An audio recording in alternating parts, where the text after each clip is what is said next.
Bueno, vamos a comenzar diciendo que esta novela, La silla del águila, es una novela publicada en el 2003 por el autor Carlos Fuentes. Lo que nos posiciona en un México, bueno, el libro nos posiciona en un México del futuro, en el 2020, en donde nos encontramos con un país bastante distópico, en el cual las comunicaciones en México han sido cortadas por Estados Unidos, entonces como que nos tiene castigados, ¿no? Esto, bueno, aparte de que simboliza una desconexión física que obliga a los personajes a comunicarse a través de las cartas, también nos simboliza una desconexión institucional entre el poder y la ciudadanía. Esta,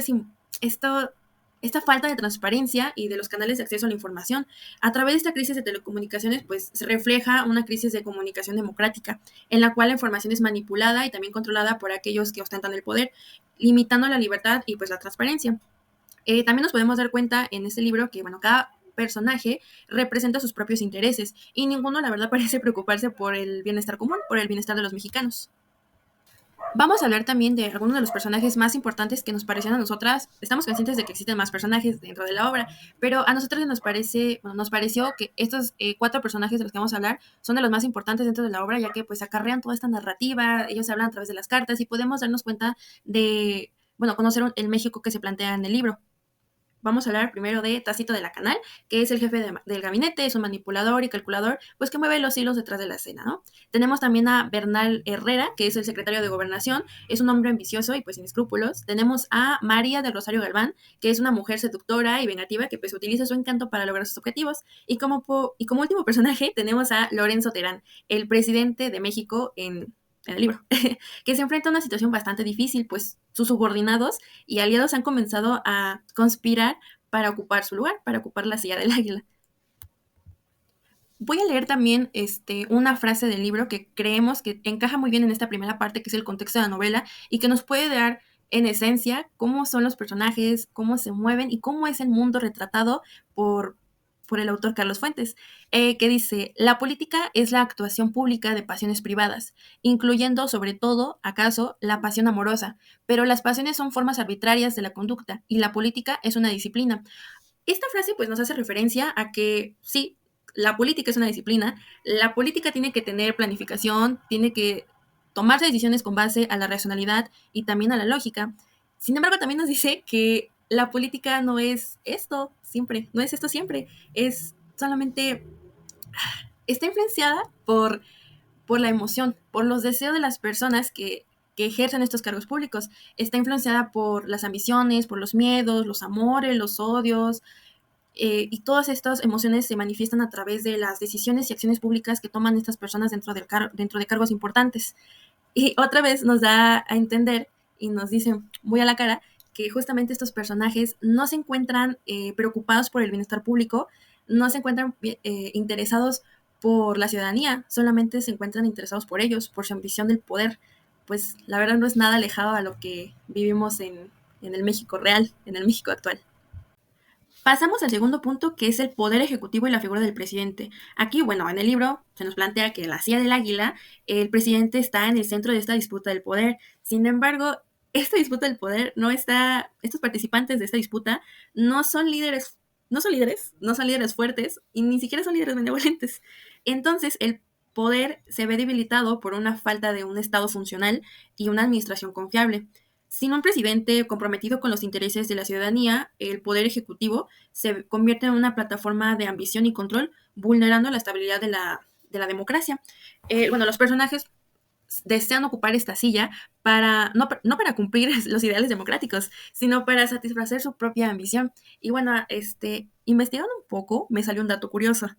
Voy a explicar por qué aquí están esta fotito, más para allá, de Pancho Villa y Emiliano Zapata. Bueno, se dice que Emiliano Zapata le dijo a Pancho Villa que la famosa silla presidencial, la silla del águila, estaba embrujada y que cualquier persona que se sentara en ella se convertiría en mala. Entonces, pues entendemos que esta silla presidencial, esta silla del águila, tal vez bueno, no tal vez, en la novela y en la vida real, es una silla condenada histórica y culturalmente, pues es una silla envenenada, una silla que te envenena del poder. Y bueno, voy a leer una frase que creo que va muy, muy bien con este punto, que es el poder ejecutivo y la figura del presidente. Voy a leerla. Dice, un presidente tiene que demostrar desde que se sienta en la silla del águila que hay una sola voz en México. la suya. Así se llamaba el emperador azteca, Tlatoani, el señor de la gran voz. Eso nos impone el sitio que ocupamos, la silla del águila, ser dueños de la gran voz, de la única voz. Esta frase está bien padre, es maravillosa, porque nos ilustra mucho, nos dice mucho de cómo los personajes ven a esta silla del poder, la presidencia. Pues los personajes ansían esta silla más por lo que representa en términos de estatus y de control que por una verdadera pues vocación de liderazgo o pues un compromiso con la democracia.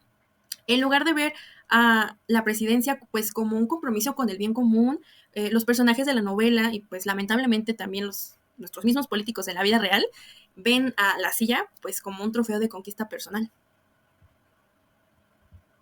El tercer punto del que queremos relacionar es el poder legislativo y cómo este va afectando o debilitando a los partidos políticos debido a malas prácticas dentro del mismo. El personaje principal que vamos a utilizar para explicar este punto es Tácito de Canal, quien es el jefe de gabinete y se nos muestra como la mano derecha del presidente, que a su vez tiene enlazados a muchas personas por el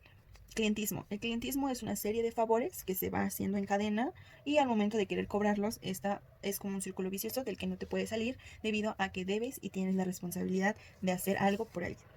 Tácito utiliza toda esta red de personas y trabajadores dentro del poder legislativo para cumplir sus propias ambiciones y tener para él el poder, lo cual solo nos deja ver que existe un gran problema dentro de la administración pública, ya que las personas que llegan a estos cargos de manera democrática lo único que hacen es ver por sus propios intereses sin importar qué. Y al final de cuentas, todos están involucrados ya que crean un círculo en el cual todos se deben algo y tienen que hacer algo por otros, lo cual debilita tanto la credibilidad de los partidos, ya que la sociedad no ve progresos sobre lo que demandan, y al mismo tiempo toda esta cadena tóxica dentro de las instituciones o los poderes hace que se vean afectadas las relaciones internas y se dé una lucha de poderes entre ellos mismos.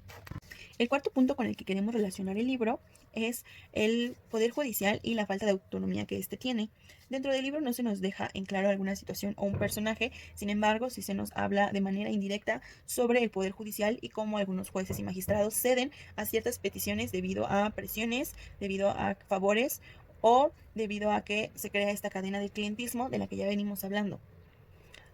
Este punto también está muy relacionado a lo que pasó actualmente con el Poder Judicial y la reforma, ya que se polarizó en dos bandos, quienes piensan que es bueno porque acabamos con el nepotismo y más personas tienen acceso a esos cargos, mientras que la otra parte cree que solamente es una estrategia para que de manera al azar puedan subir estos representantes que tal vez no tengan la suficiente experiencia ni los requisitos que actualmente se piden para llegar a esos puestos, lo cual nos hace ver que el autor no estaba tan alejado de la realidad y aunque no es la misma situación, sí tiene mucha relación entre la corrupción que existe dentro de y cómo algún partido puede acabarla, pero relacionándola con el punto anterior, la ciudadanía está tan incrédula que ya no saben qué creer.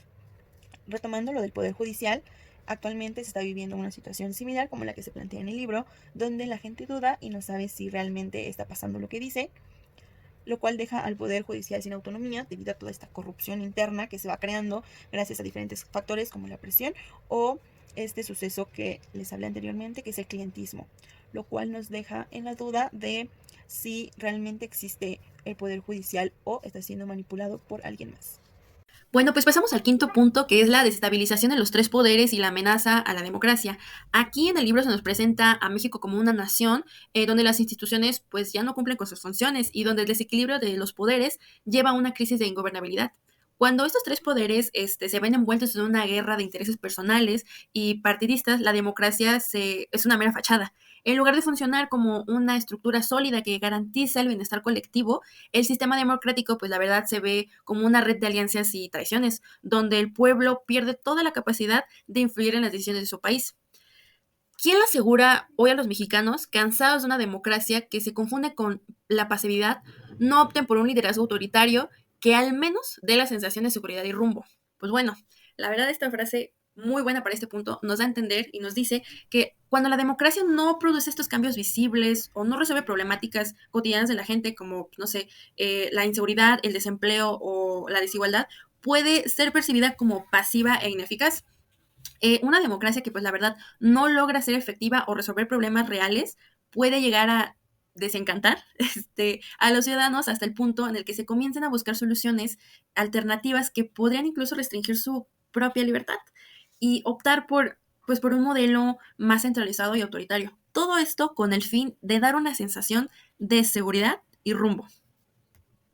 El sexto punto del que nos habla el libro, y como un resumen de todos los puntos anteriores, nos llevan a la fragmentación no solo de un partido, sino de los partidos en general. Esta lucha de poder sale internamente y se expresa en la sociedad, es decir, que la población ya no sabe verdaderamente en quién confiar, ya que todos están involucrados de cierta manera en las mentiras, en los engaños, en las corrupciones y en todos los desastres internos, por lo cual esto genera una desestabilización política, ya que la sociedad no confía en ninguno porque no han dado las razones suficientes. Esta lucha de poder traspasa las oficinas y llega hasta las personas que no ven cambios y solo ven cómo el poder va cambiando de un bando a otro. Esto desestabiliza a las naciones y el autor no está tan alejado de la realidad, ya que en países como Estados Unidos es izquierda-derecha, anteriormente en México era PRI-PAN, y no se da como este crecimiento autónomo y genuino de lo que tendría que ser la administración pública, ya que todo es una lucha de poder y las personas solo ven blanco o negro y tienen que decidir entre uno u otro. No hay crecimiento en la sociedad, ya que los representantes están buscando solamente poder, mantener sus riquezas, los recursos y su estabilidad, sin importarle la estabilidad general del pueblo que los eligió.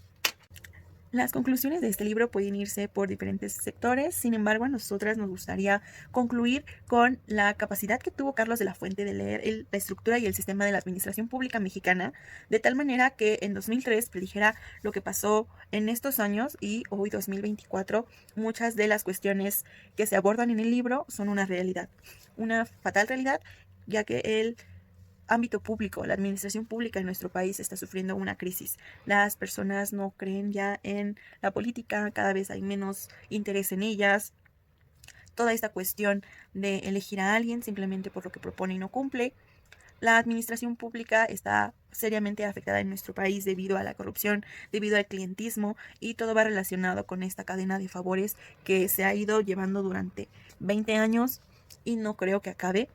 ya que es un círculo tan cerrado, tan vicioso, que lo único que hace es transformar el poder, y quien tiene más visión, quien tiene más facilidad en la palabra, es quien va adquiriendo con el paso de los años el poder. Es una red que se va construyendo desde el momento en el que alguien llega a algún cargo y se visualiza en la silla del águila. La metáfora que utiliza el autor para referirse a la presidencia como la silla del águila es importante, pero esto también nos hace ver que el hecho de que alguien esté en la silla del águila no quiere decir que esa persona sea realmente quien tiene el control y el poder en cuanto a los ciudadanos y todas las decisiones que se toman. Es una novela que nos hace reflexionar sobre quién realmente está a cargo y sobre lo difícil que es darnos cuenta de quién tiene el poder debido a toda esta red de engaños y mentiras dentro de los sistemas públicos. La analogía que utiliza el autor al borrar todas las comunicaciones y hacer que los personajes se tengan que comunicar en cartas es importante, ya que nos deja pensar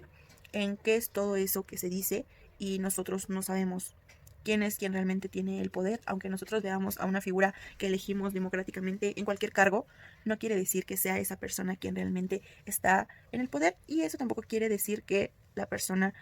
que esté a cargo esté dispuesta a dejar sus intereses personales por el bienestar de la sociedad. E incluso cuando exista estas ganas de querer hacer el trabajo de manera ética,